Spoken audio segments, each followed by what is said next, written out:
अब मैं तीसरे सवाल की जानिब चलेंगे हम। हमारे नबी को खातमुन नबिय्यीन क्यों कहा जाता है?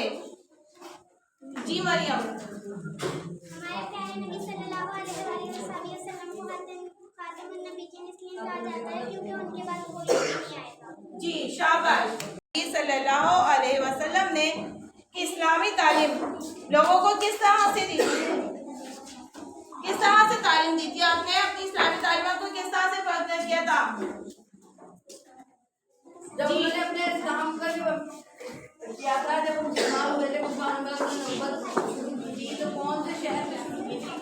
किस शहर से आगाज किया था? आपको तालीम दी थी? हाँ, मक्के के लोगों को। क्या मक्के के लोगों ने कबूल कर लिया था? कोई और जवाब दे।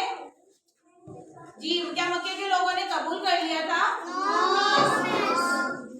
सबसे पहले किसने इस्लाम कबूल किया था? जी हज़रत अली। बच्चों में हज़रत अली ने बच्चों में किया था सबसे पहले इस्लाम तो कबूल। बताओ। जी, अगर हम उनके जो साथी थे उनमें सबसे पहले इस्लाम कबूल किसने किया था? हमारे जो सबसे पहले खलीफा है, हमारे सबसे 4 खलीफा है ना, 4 खलीफों में पहला नाम क्या है? हज़रत अबू बकर सिद्दीक़। शाबाश।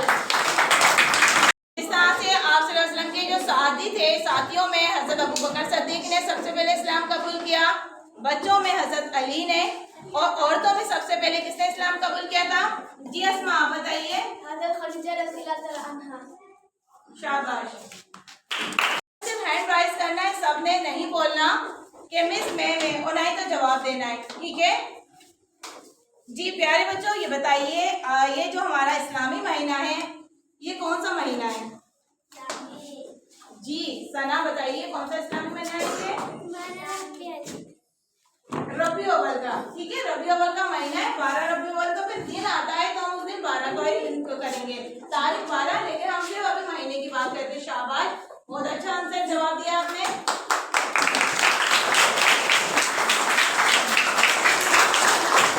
अभी हम उमैमा को बुलाएंगे। उमैमा बताएंगी कि आप सल्लल्लाहु अलैहि वसल्लम को सादिक और अमीन का लक़ब क्यों दिया गया?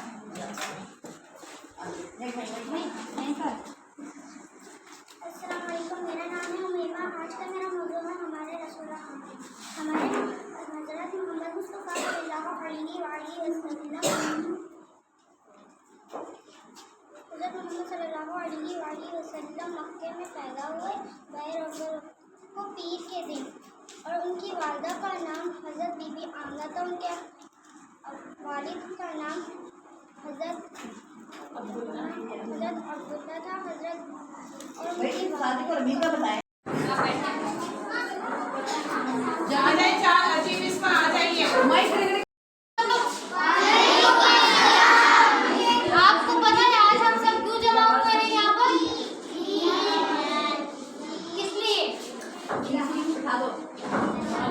आजकल ईद मिलादुन नबी को मनाने के लिए, ठीक है? तो कल जश्न ईद मिलादुन के मौके पर आप सबका और हम आज इसको मना रहे हैं। अब सबसे पहले किरत के लिए आप लोगों से ये है, हमारे प्यारे नबी सल्लल्लाहु अलैहि वसल्लम की वलादत का दिन कब मनाते हैं? जी कब मनाते हैं? अच्छा पहले मुझे कोई बताना चाहेगा कि वलादत के मायने क्या होते हैं? जी बेटा बताइए क्या होते हैं? जी विलादत के मायने शेरो साहब बताइए क्या होते हैं? जी बताइए। जी पैदाइश क्यों कहते हैं? विलादत का मतलब होता है उर्दू में पैदाइश। आज हमने सीरत नबी सल्लल्लाहु अलैहि वसल्लम की कॉन्फ्रेंस जो है वो एक मुनक्किद की है।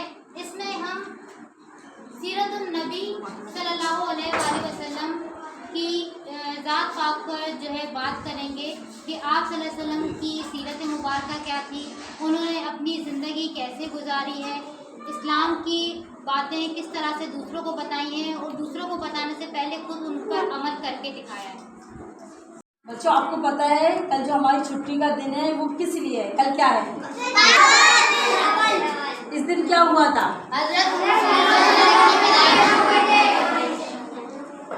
जो 12 रबीउल अव्वल का दिन मनाया जा रहा है, इसमें क्या हुआ था?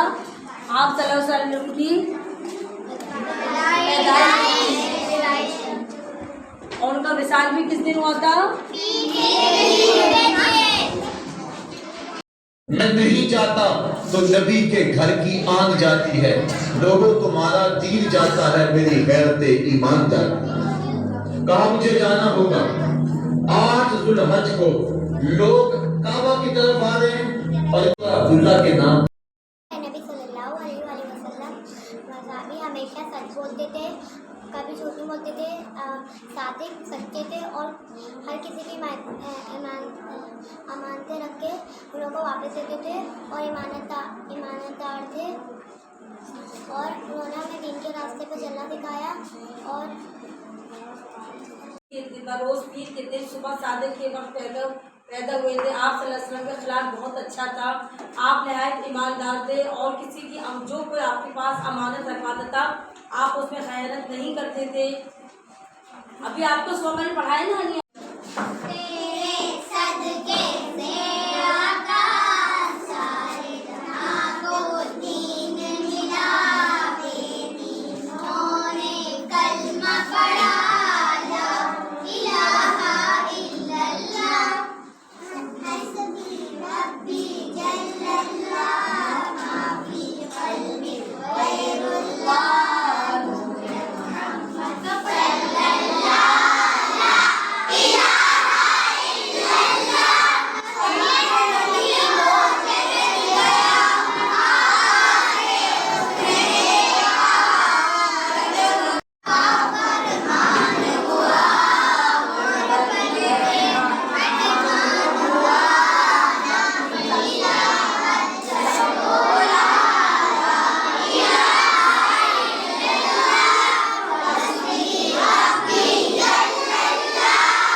अल्लाह ताला ने उन्हें 10 बेटे अता फरमाए।